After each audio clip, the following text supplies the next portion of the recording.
Ya, kita akan memulai seri baru, yaitu Geometric Anatomy of Theoretical Physics. Kita akan menggunakan lecture notes dari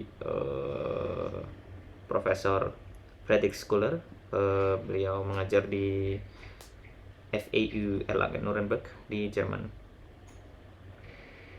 Dan ini lecture notesnya ditulis oleh Simon Rhee ya. Nanti bisa dicek di websitenya. Ini mathwithphysics.blogspot.com.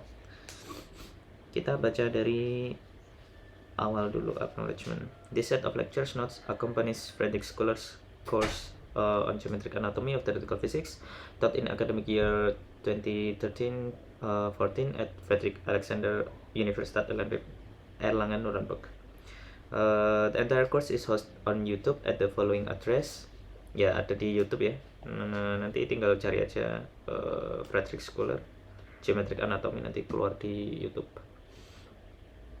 The lecture notes are not endorsed by Dr. Schuller or the university. While I have tried to correct typos and error made during the lectures, I have also taken the liberty to add and or modify some of the material at various points of the notes. Any error that may result from these are of course mine.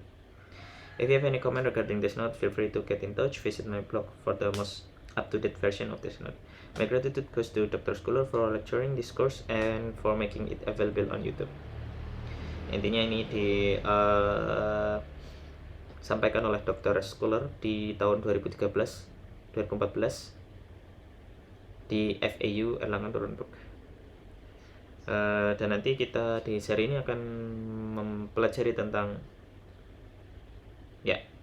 geometric anatomy of theoretical physics, semua mathematical structure atau struktur matematis yang diperlukan untuk memahami fisika teori secara lumayan rigor. Kita akan mulai di logic of proposition and predicates, kemudian axiom of set theory, classification of sets, topological space. Jadi setelah membahas logika, teori himpunan, kemudian mengkonstruksi bilangan asli, bilangan bulat, bilangan rasional, dan bilangan real, kita masuk ke topologi, manifold, untingan, kemudian differentiable structure. Setelah mempunyai manifold, kita beli struktur diferensial. Kemudian karena kita akan membahas tentang ruang tangen, kita harus belajar tentang tensor space terlebih dahulu. Kemudian untingan singgung, tensor space over ring, ruang tensor di atas gelanggang. Kemudian kita masuk ke Grassmann algebra, theorem cohomology sedikit. Kemudian Lie group, Lie algebra, classification of Lie algebra and thinking diagrams.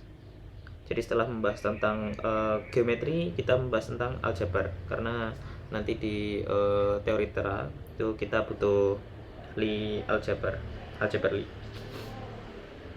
Kemudian ini contohnya Lie group SL2C dan aljabar Lie SL2C. Kemudian thinking diagram untuk yang mengklasifikasi atau melihat secara visual nanti aljabar Lie-nya, representation theory of Lie algebra, Lie group and Lie algebra. Kemudian ya rekonstruksi, kemudian masuk ke geometri lagi, principal fiber bundle, karena setelah kita ngomongin Lie algebra, maka kita bisa ngomongin principal fiber bundle, associated fiber bundle, koneksi, representasi koneksi atau ya medan Yang-Mills, parallel transport, curvature, torsion, and on principal bundle. Jadi ya semua struktur matematika ini diperlukan untuk, utamanya sih sebenarnya teori tera, gravitasi. Ya itu sebenarnya utamanya itu. Cuma nanti di tengah-tengah kita akan mempelajari sedikit tentang classical mechanics dan thermodinamika. Walaupun sepemahaman saya, ini terakhir kovarian derivatif atau turunan karar bentuk. Oke, kita akan masuk ke introduction.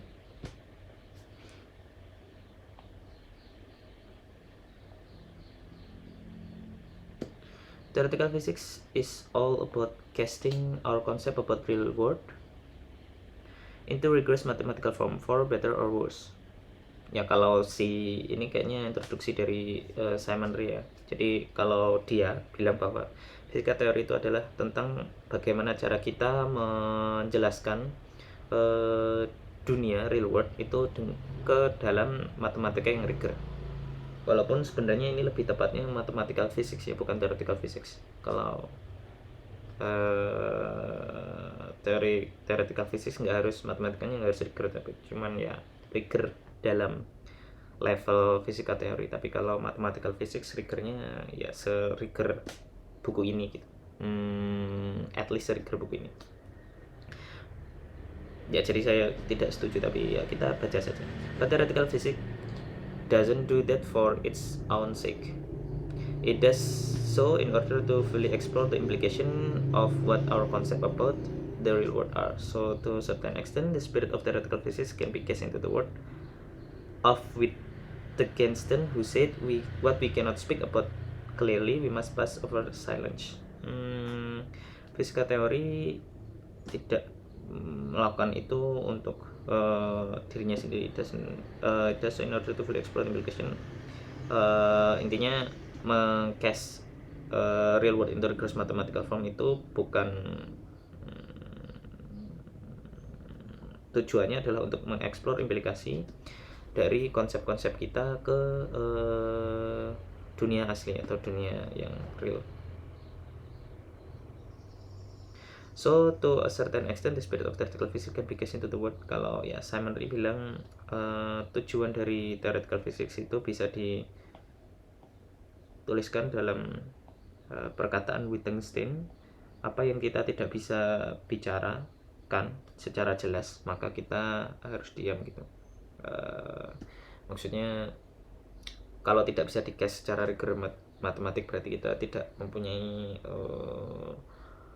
pemahaman yang utuh. Indeed, we have concept about the real world, and it is not possible to cast them into rigorous mathematical form. That is usually indicator that some aspect of this concept have not been well understood. Ya, kalau Simon Ray bilangnya kalau misalkan kita tidak bisa membuat atau menjelaskan real world dengan matematika yang rigor, itu artinya indikasi bahwa ada aspek dari konsep-konsep yang kita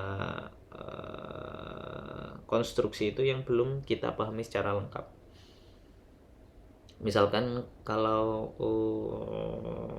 mekanika klasik itu sudah dituliskan dalam diformulasikan dalam matematika yang rigor, dalam ruang fase, symplectic manifold, dan seterusnya. Atau mekanika kuantum itu juga sudah diformulasikan dalam matematika yang rigor seperti Röhm-Hilbert, operator algebra dan lain-lain. Bahkan ada yang memformulasikan di geometri juga. Cuman salah satu contoh yang paling yang paling sering dikatakan, atau mungkin ya sering dikatakan juga termasuk salah satu problem 7 Millennium Problem,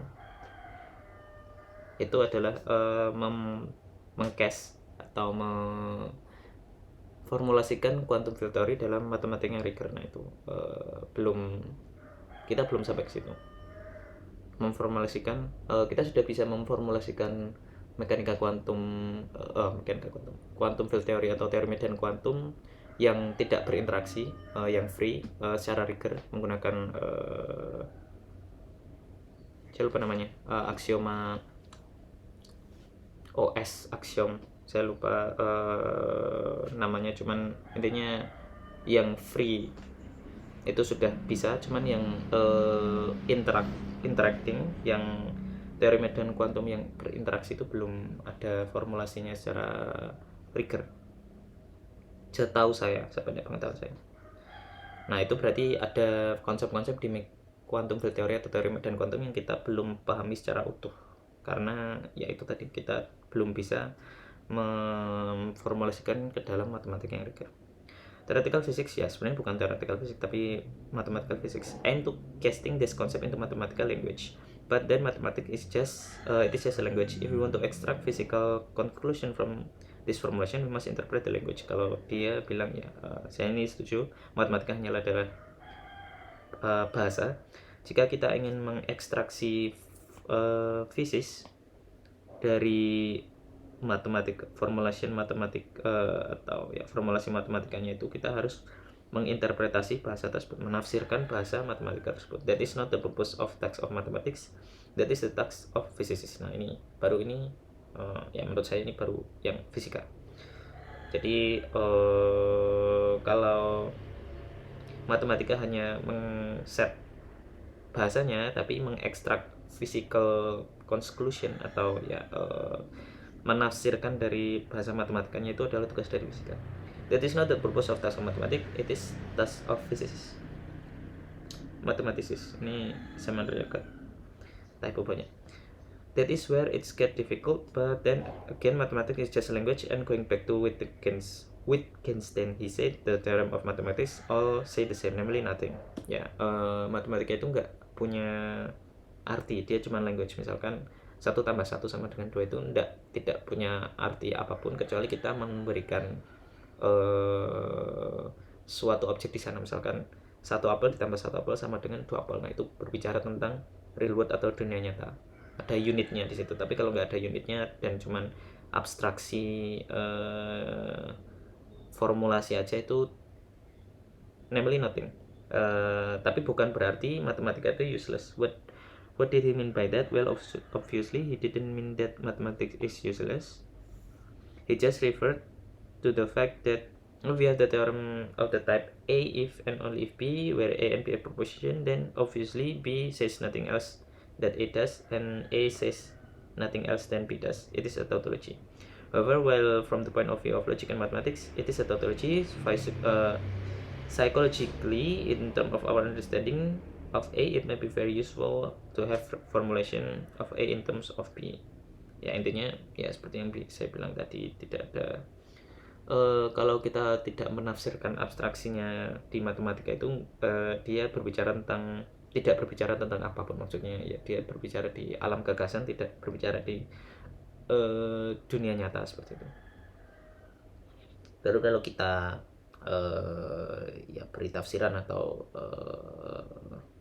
menginterpretasikan di alam gagasan itu ke dunia nyata, yaitu baru bisa dibilang fisika atau ya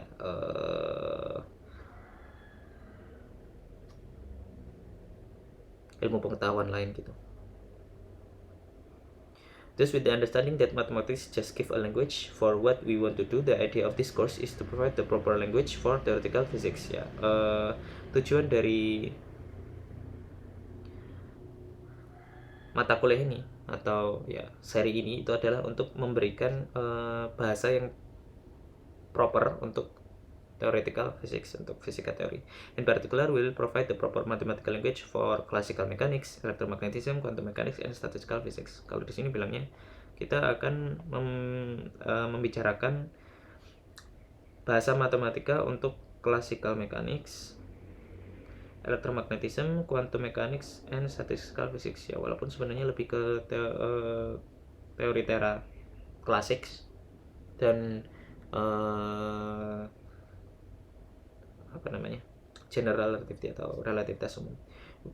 We are not going to revise all the mathematics that is needed for these 4 subjects, but rather we will develop the mathematics from a higher point of view, assuming some prior knowledge of the subjects. Ya intinya